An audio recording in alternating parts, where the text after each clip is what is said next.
اور خود پڑھائی. ان کے بعد جتنی دارالعلوم دیوبند میں پڑھائی گئی اتنی کہیں بھی نہیں پڑھائی. اور انشاءاللہ یہ سلسلہ بڑھتا ہی چلا جائے گا. جس سال قیامت آئے گی اس سال بھی بخاری پڑھی جائے گی. اگر محرم میں آئے گی قیامت، محرم ہی میں مشہور ہے، تو جتنا نصاب محرم تک ہے اتنا پہنچ چکے جائیں تب سے آتا ہے. صاحب نے نصاب نہیں، ہم نے وہاں کے استادوں کو دیکھا ہے مرتے بھی ہیں تو نصاب پورا کرا کر مرتے ہیں. شیخ عبدالحق صاحب رحمۃ اللہ کا انتقال ہوا تو بخاری پوری کرا کے انتقال ہوا.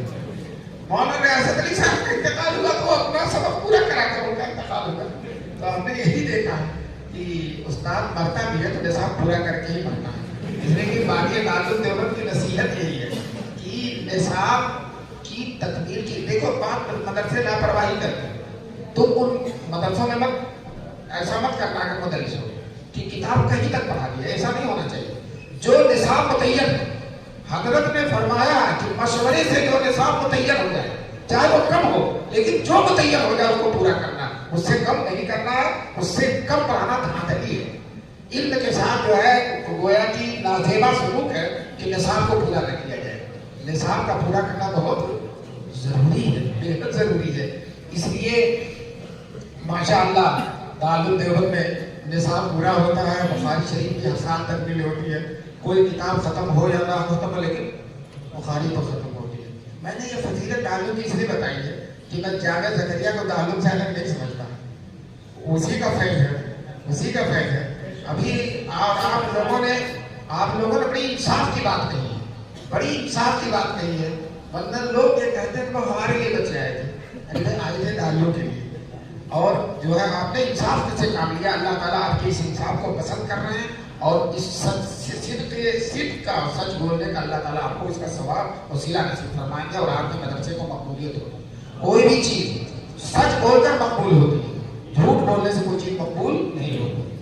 تو بہرحال نہیں دارالعلوم میں ہوا لیکن آپ لوگوں نے احسان کیا.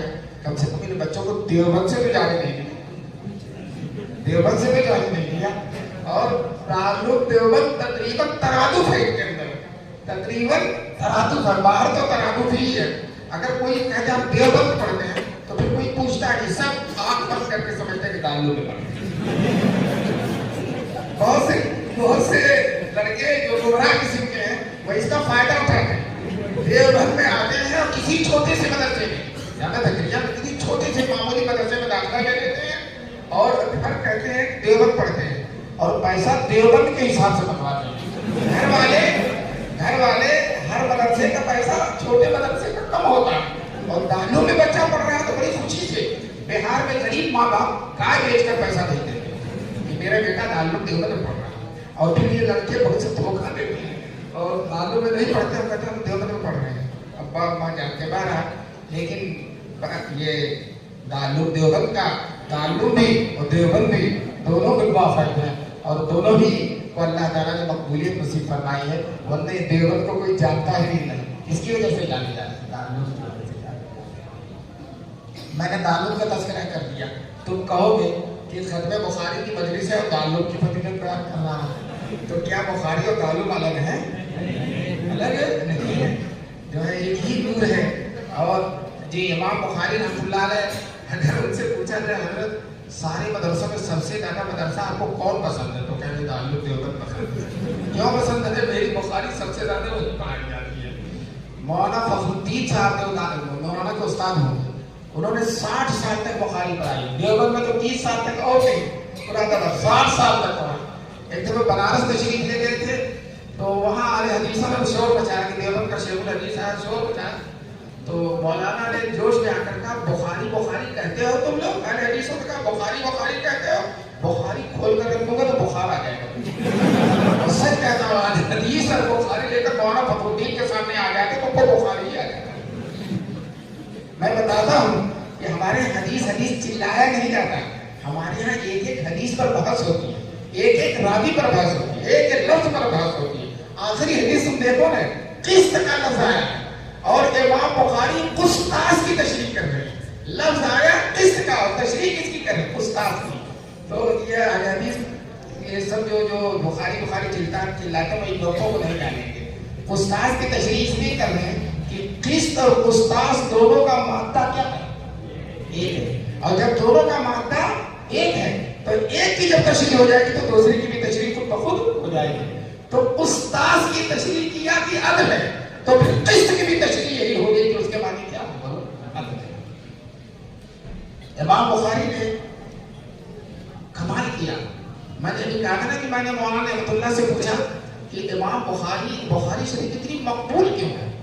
تو حضرت نے کہا بہت ساری وجوہات ہیں. ایک وجہ تو یہ ہے کہ ان کے اندر تقویٰ ہوتا ہے، اتنا زیادہ تقویٰ تھا، اور جس کے اندر تقویٰ ہوتا ہے اللہ سے مقبول ہوتا ہے، بہت زیادہ تقویٰ تھا. خود امام بخاری کہتے ہیں میں نے جس دن سے سنا ہے، جس دن سے حدیث پڑھی ہے کہ غیبت حرام ہے، اس دن سے میں نے غیبت کی ہی نہیں. تو جو حدیث میں پڑھتے تھے اس پر کیا کرتے تھے؟ یہ تقویٰ ہے. دوسری بات، علم کے لیے محنت اور مجاہدہ انہوں نے بہت کیا. چنانچہ گھاس کھا کھا کر، درختوں کے پتوں کو کھا کھا کر انہوں نے علم حاصل کیا. روٹی اگر کھاتے تھے تو سالن کھاتے ہی نہیں تھے، صرف روٹی ہی کھاتے تھے. ماشاء اللہ جاوا زکریا میں تو ہفتے میں ایک دن مچھلی بھی ملتی ہے. مچھلی والے بہت زور سے بولے. تو اللہ کی سہولتیں ہم نے دی ہے. لیکن امام بخاری پتی کھا کر، درختوں کے گھاس کھا کر، درختوں کی پتیاں کھا کر، بھوکے رہ کر انہوں نے اور کتنا سفر کیا علم کے لیے. 1000 استادوں سے پڑھا. کتنے استادوں سے؟ 1000 استادوں سے. اور کہتے ہیں لا احصی کم رحلت الی کوفہ و بغداد مع المحدثین. مجھے معلوم نہیں ہے کہ کوفہ بغداد میں محدثین کے ساتھ کتنی دفعہ گیا. تو ایک تو تقویٰ، دوسری علم کے لیے محنت. اللہ نے فرمایا والذین جاہدوا فینا لنہدینہم سبلنا. تیسرے ماں کی دعا. امام بخاری کی ماں بھی محدثہ تھی، ابو بھی محدث تھے جو بچپن ہی میں ٹکا، اور ماں بھی محدثہ تھی. ماں کے لیے دعائیں بہت کرتی تھی. بچپن میں نابینا ہو گئے تھے، نظر نہیں آتا. ماں کی تمنا تھی کہ میرا بیٹا محدث ہو. تو اب نابینا کیسے سفر کرے گا، کہاں کس طرح سے جائے گا، کس طرح سے محدث بن سکتا ہے. وہ راتوں کو اٹھ کر روتی تھی. ایک دن رو کر دعا کر کے اونگ آ گئی، نیند آ گئی. خواب میں دیکھتی ہے کہ سیدنا ابراہیم علیہ السلام تشریف لائے اور فرماتے ہیں کہ اے عورت، ان کی ماں کا نام لے کر فرمایا کہ تمہارے بیٹے کی بینائی اللہ نے لوٹا دی. چنانچہ جب صبح کو اٹھتی ہیں اپنے بیٹے کی آنکھ دیکھتی ہے تو بالکل چمک رہی ہے اور نور ہی نور آنکھ میں. اور پھر اللہ نے ایسا نور دیا کہ اکثر محدثین نابینا ہو جاتے ہیں. نہیں تو کم سے کم چشمہ تو لگانا ہی پڑتا ہے. تو شیخ صاحب لگائے نا چشمہ، محدث کو تو چشمہ لگانا ہی پڑتا ہے. لیکن امام بخاری رحمۃ اللہ علیہ کو کبھی چشمہ لگانے کی ضرورت نہیں پڑی. اور بینائی اتنی تیز کہ چاند کی چاندنی میں، چاند کی روشنی میں التاریخ الکبیر نام کی پوری کتاب چاند کی روشنی میں لکھی ہے. یہ ماں کی دعا کا نتیجہ ہے. تو طلبہ تم بھی ماں کا دعا لو. مولانا رحمۃ اللہ نے جو وجہ بتائی تھی مقبولیت کی، وہ بتاتے ہو. آج ہی میں نے ان سے پوچھا تھا، بتایا انہوں نے کہ فن اسماء الرجال اس سے پہلے لوگوں کے سینے میں تھا، دماغوں میں تھا، زبان میں تھا، اس کو لکھا نہیں گیا. امام بخاری نے التاریخ الکبیر میں جتنے راوی ہیں سب کے بارے میں لکھ دیا. یہ ثقہ ہے، یہ ثقہ نہیں ہے، یہ منکر الحدیث ہے، یہ صحیح ہے. سب سے پہلے لکھنے والے کون ہیں؟ امام بخاری. اور بخاری شریف میں انہوں نے جو شرط رکھ دی ہے یہ دن سے آخر تک اس شرط پر عمل کیا ہے. اس شرط سے کبھی سودا نہیں کیا.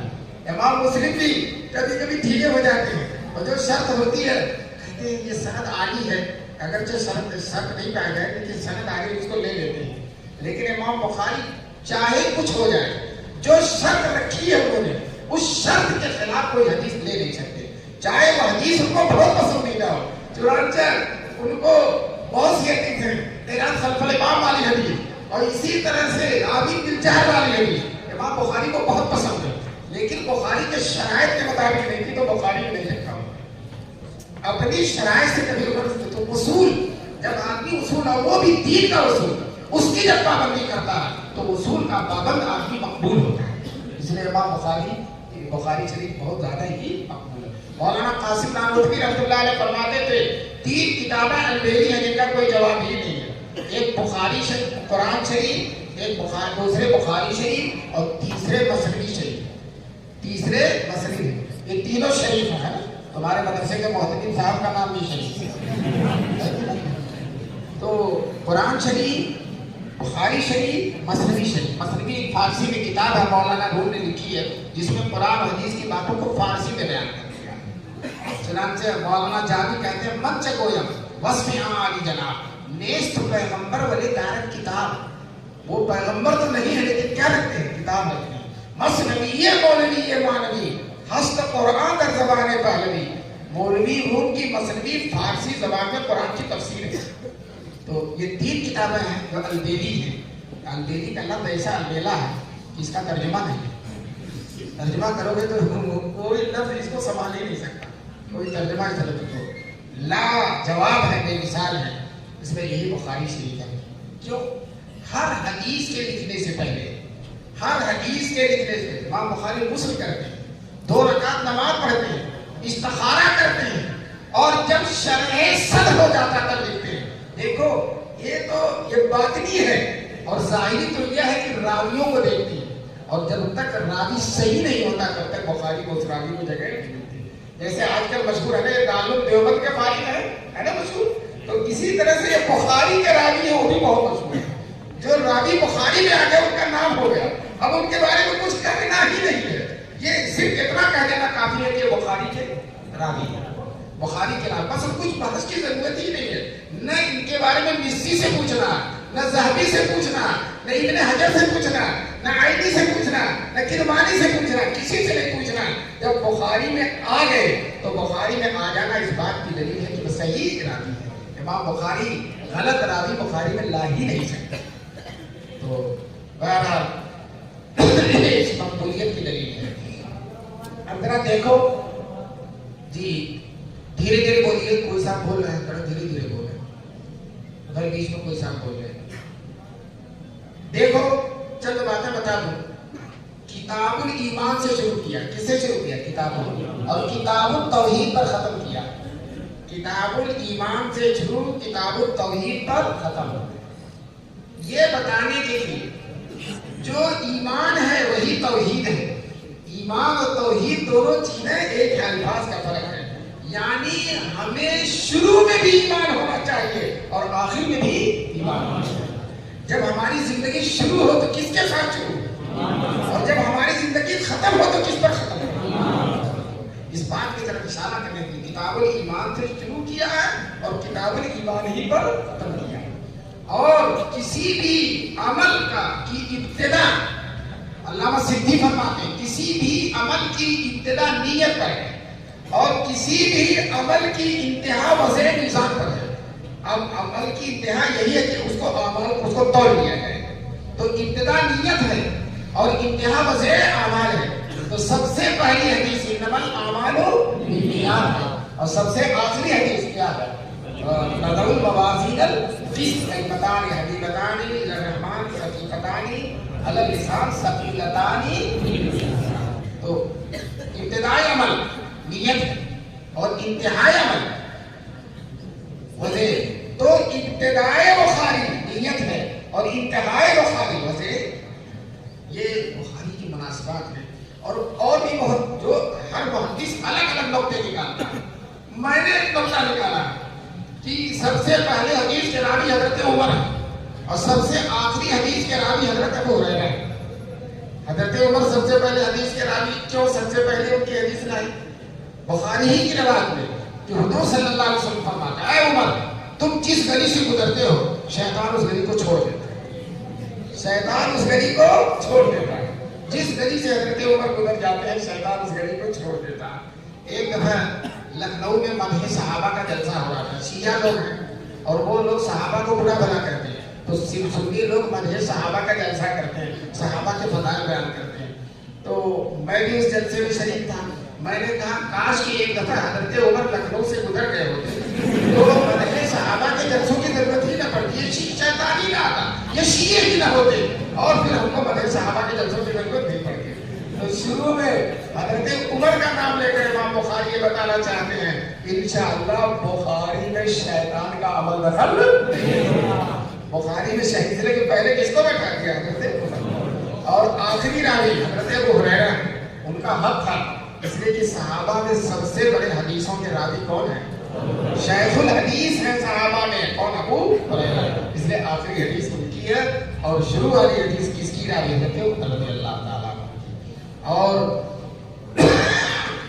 اس میں بحثیں تو بہت لمبی چوڑی ہیں میں بحثیں نہیں کرتا اس لیے کہ لوگوں کے سر میں درد ہونے لگتا ہے تو میں اس طرح کی باتیں کر دیتا ہوں تاکہ اسی طرح سے ارشاد اور انبساط کے ساتھ لوگوں کو باتیں معلوم ہو جائے لیکن کچھ بحثیں تو کرنی پڑیں گی ایک فرقہ ہے معتزلہ کا بڑا گندا فرقہ بہت ہی خراب وہ کہتا چاہے اللہ فرما دے چاہے رسول اللہ فرما دے اگر ہماری عقل میں بات نہیں آتی تو ہم نہیں مانیں تو ان کی عقل اللہ سے بھی بڑھ کر ہے ان کی عقل رسول اللہ سے بھی بڑھ کر ہے وہ کہتے ہیں کہ یہ جو اس حدیث میں ہے کہ اعمال کو تولا جائے گا اور قرآن کی آیت میں تو اعمال کیسے تولے جائیں گے اعمال تو آراز ہوتے ہیں عقلی گھوڑا دوڑا اعمال تو آراز ہوتے ہیں آراز میں جسم نہیں ہوتا اور جب جسم نہیں تو وزن نہیں ہے اور جب وزن نہیں تو وزن کیا کیسے جائے گا وزن ہی نہیں ہے اس لیے اعمال تولے نہیں جائیں گے کون کہتا ہے اس کا سب سے پہلا جواب تو یہ ہے کہ اللہ نے قرآن میں کئی جگہ فرمایا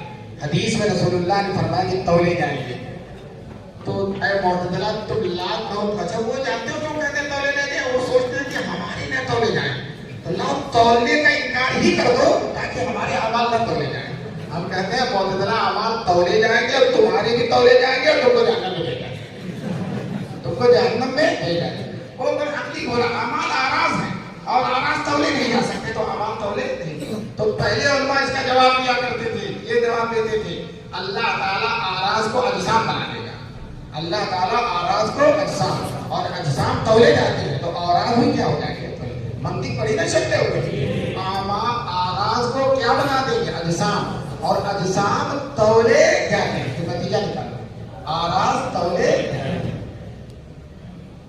ایک جواب دے دیا دوسرے علماء نے جواب دیا اعمال سے مراد ہے نامہ عمل اور نامہ عمل تو رجسٹر کاغذ اس کو تولا ہی جاتا ہے اس میں وزن ہوتا جسم ہوتا تو اعمال سے مراد نامہ عمل ہے لیکن آج کی جدید سائنس نے ٹیکنالوجی نے اور جدید ترقی نے معتزلہ کے دونوں گالوں میں تماچا لگا دیا آج تو آراز بھی تولے جاتے ہیں طلبا بتاؤ وہ تھرما بخار والا جو ہے بخار تو تول لیتا ہے نہیں تول لیتا ہے تول لیتا ہے آپ ہوائی جہاز پر بیٹھو جب اترو گے تو اعلان ہوگا جہاں اتر رہے ہیں اتنی ڈگری سردی ہے اتنی ڈگری گرمی ہے سردی اور گرمی تو آراز ہے اور اس کو کیا کیا گیا تول دیا بجلی بھی آراز میں سے ہے اور یہی نہیں کہ تول لیتے بل بھی آتا تول لیتے اور کیا کرتے بل آج تو معتزلہ کے سر پر تماچا لگ گیا اور آج کل تو ایک ایسی مشین ہے جس سے جو اس بات کو کہ آدمی جھوٹ بول رہا ہے یا نہیں بول رہا بتاؤ جھوٹ بولنا تو آراز میں سے وہ مشین لگا کر پتہ لگا لیا جاتا ہے کہ جھوٹ بول رہا ہے یا سچ بول رہا ہے تو بتاؤ جھوٹ اور سچ کو ناپا جا رہا ہے کہ آراز کو تو آج تو آراز بھی ناپے جا رہے ہیں اب سوال یہ پیدا ہوتا ہے کہ میدان محشر میں جو وزن ہوگا اعمال تولے جائیں گے وہ کن کے وزن ہوں گے کن کے وزن نہیں ہوں گے کیا کیفیت ہوگی حدیث میں رسول پاک صلی اللہ علیہ وسلم حدیثوں کے مطالعوں سے اور حدیثوں کے کو جمع کرنے سے تدبیر دینے سے پتہ چلتا ہے کہ 4 طرح کے لوگ ہوں گے جن کو اعمال تولنے کا سامنا ہوگا کتنے لوگ 4 ایک مومن کامل جس نے گناہ کیا ہی نہیں ہے جیسے انبیاء ہیں صدیقین ہیں شہداء ہیں یا کیا ہے تو اس تولنے کے مرحلے پر جانے سے پہلے ان کا گناہ معاف ہو وہ لوگ بے حساب و کتاب جنت میں جائیں گے ان کے اعمال نہیں تولے جائیں گے وہ وہاں کھڑے ہوں گے فرشتے کہیں چلو آپ جاؤ جنت میں آپ کا عمل تولا نہیں جائے گا ایک دفعہ میں ایئرپورٹ پر ایک جگہ گیا